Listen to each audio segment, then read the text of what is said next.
I add an extra tablespoon of sugar. You can have up to, you can add as much as you want. The sugar is a major ingredient.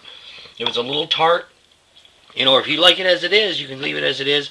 I put an extra tablespoon, so that's a total of 2 tablespoons of sugar, just to give it a little bit more sweet flavor to it. As I said, you can, if you're a good cook, you can tweak it, or if you just don't like the sugary taste as much, just cut back on it. Just like anything else, you can cut back a little bit. And we're about 10-15 minutes into the cooking of it. And let's look at the onions here. You can see how the onions are picking up that dark color. And just soaking in all those juices from the soy sauce and the wine and the sugar. And you would not believe the smell of this. It's just a wonderful smell. It's like walking into a Japanese restaurant. You can just see how it's just cooking that down, making them soft and tender. Just perfect. Alright, that's going to have to cook for now another 15 minutes.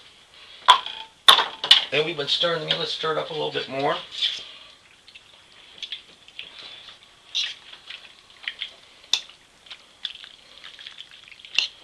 What I'm going to do is add just a dash of sugar to the meat. Just a dash, maybe a half a teaspoon. No more than a half a teaspoon. Then we're going to recover this and let it just sit there and simmer, because that's all you want it to do is just simmer. You want it on a low medium heat or low heat covered, so you don't lose any of the fluids. You don't want it to dehydrate out too much. It'll make it much too strong.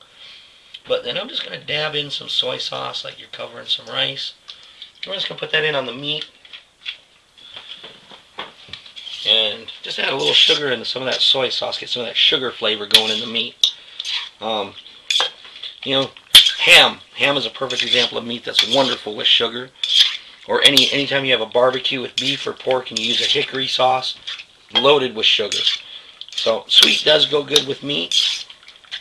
And we're just going to stir that up really good, get that soy sauce getting in there, and there's a little bit of the wine and the broth mixture, and we'll just mix that up, make sure that sugar gets mixed in there,